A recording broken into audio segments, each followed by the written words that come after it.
Olá, pessoal. Meu nome é Clarice. A gente vai apresentar o trabalho sobre o que é dislexia, uma pequena abordagem, né, do tema. E a equipe da gente é formada por Aline e Ana, por mim, Clarice Paiva e Douglas Oliveira. Então, vamos lá. O que seria dislexia? Dislexia não é nada mais e nada menos do que um transtorno neurológico que causa dificuldades na aprendizagem, tanto em crianças e adultos. Onde a criança ou adulto tem dificuldades especificamente em fazer leituras. As dificuldades de ler e escrever de uma pessoa disléxica é inverter a ordem das letras, ou seja, elas falam ou escrevem pro no lugar de por, trocar letras. Por exemplo, uma pessoa fala tá e ela entende dá, e da maneira que ela entende, ela escreve. E também ela pode ter dificuldades em saber qual é a parte redonda das letras, principalmente das letras que são P, D, B e Q. Ela também não sabe diferenciar as letras, a parte de cima e a parte de baixo das letras. É uma das trocadas que as pessoas disléxicas fazem em relação à letra, à leitura e a escrever. E também a leitura de uma criança disléxica, ela é bastante repetitiva, pode trocar algumas sílabas, pode pular linhas e até mesmo parágrafo durante a sua leitura, pois elas não têm uma boa direcionalidade daquilo que ela está vendo, daquilo que ela está lendo. Eu botei até aqui uma imagem de uma criança aqui, vocês estão vendo, né? Como é uma criança disléxica, para vocês verem, ó, que ela pode trocar a ordem das letras. Por exemplo, o C aqui, vocês estão vendo, ela colocou, tipo, ao contrário. Mas isso também não é só em crianças, também tem em adultos, quando é diagnosticado mais tarde, mas geralmente é em crianças que acontece isso. Além das dificuldades das crianças em relação à leitura e à escrita, as crianças elas também podem ter dificuldades em outras áreas. Uma, por exemplo, de outras áreas são a matemática, porque ela também pode fazer a troca de números. Então, isso vai atrapalhar bastante a criança na escola, né? Vai fazer uma sua continha de matemática, é, e ela vai fazer aquela continha lá e vai estar tudo errada, fazendo com que a criança se sinta triste, né? Porque na mente dela aquilo está certo. Então, uma das causas que acontece muito, que causa muito nas crianças por conta da dislexia, é a ansiedade. As crianças elas são bem ansiosas por conta desse probleminha que elas adquirem, esse transtorno neurológico. Dificuldades em sala de aula. As crianças elas sentem dificuldades em algumas tarefas, como eu falei anteriormente, né? As crianças elas fazem troca de palavras, eles não sabem distinguir a parte redonda das letras, ou a parte de baixo, ou a parte de cima. Isso fica muito difícil. Em algumas tarefas, por exemplo, de leitura, se torna muito dificultoso para ela, porque ela vai errar muito, vai repetir muito.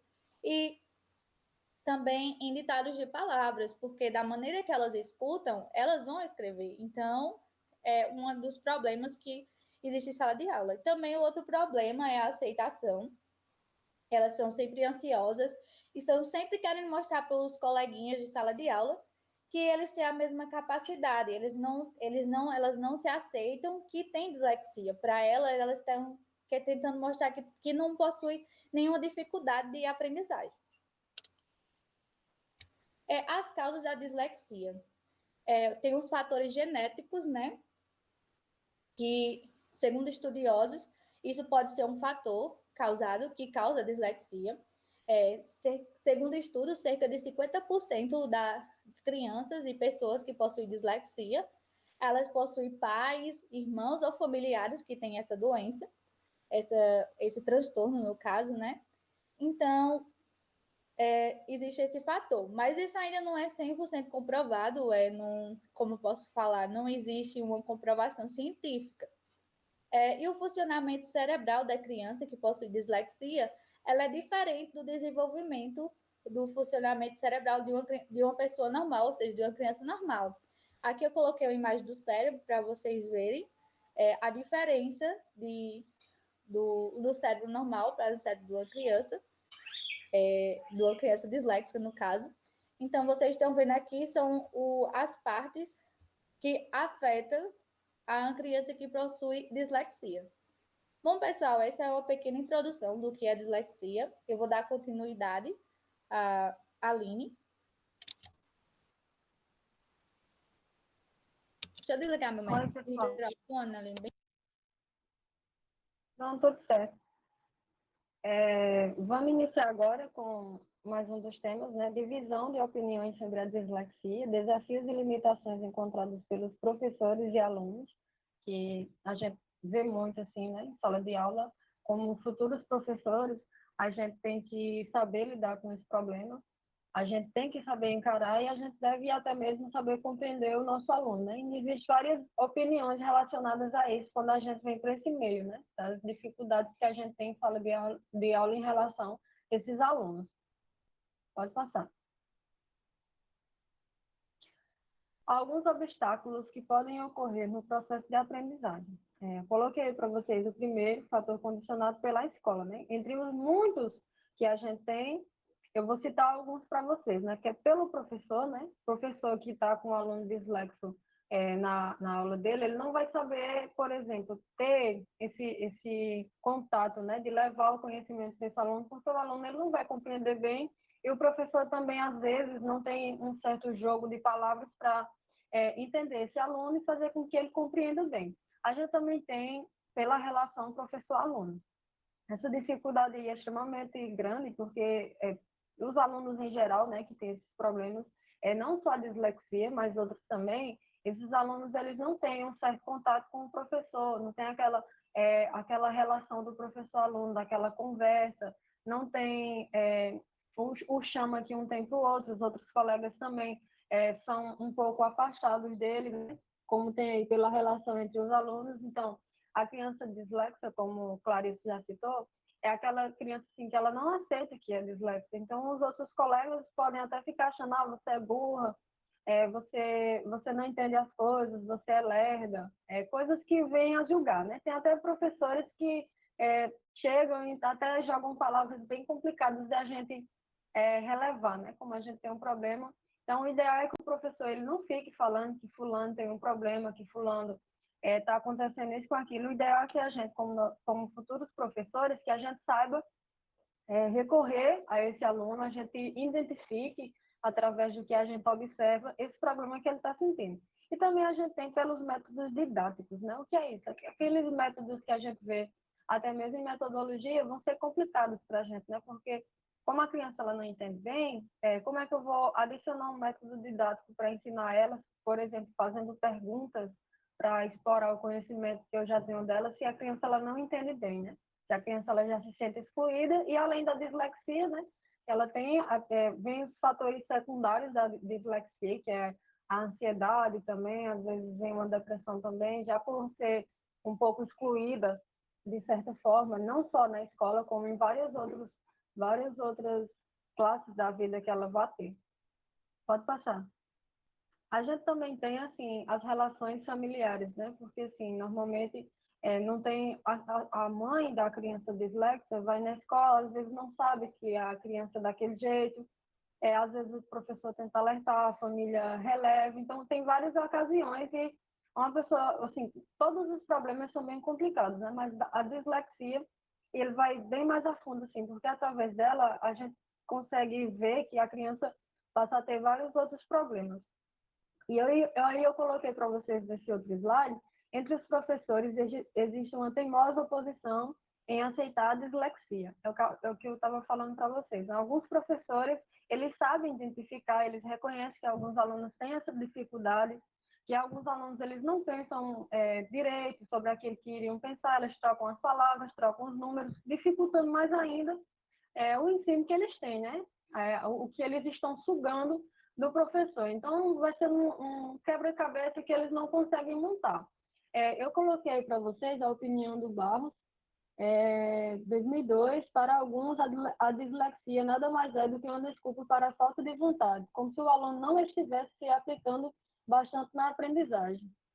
ou fosse um preguiçoso em sala de aula, né? Essa é a opinião dele. Tem vários professores que também são assim, né? Tem professores também que defendem que alunos com alguma deficiência, algum problema assim mental, eles devem ser colocados em salas separadas.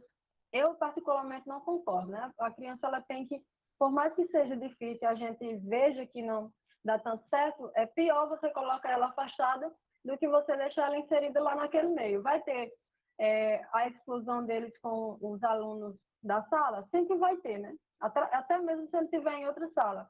A gente vai dificultar, assim, vai dificultar o aprendizagem dos outros alunos, vai também porque a criança ela não compreende bem, né? Mas isso não é um pé para a gente colocar ela separada de turno. Muito menos se a gente achar que essa criança ela está arrumando uma desculpa para não aprender, né? Para se sair mal nas coisas. E também eu coloquei para vocês, os professores levam a sério o problema da dislexia, e levam muito, né? Eu, por exemplo, vou ser uma professora bem observadora, foi isso que eu aprendi na disciplina, em relação aos meus alunos, né? Que a gente não tem que julgá-los de cara, né? A gente tem que investigar se esse aluno ele tem algum problema. Porque, como Clarice falou, tem muitas pessoas que não sabem que tem esse problema. E a gente saber identificar como professor fica mais relevante para a gente ensinar. Passa a palavra para a Douglas.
Tá isso a nossa apresentação e Obrigada. aí a gente dá por fim.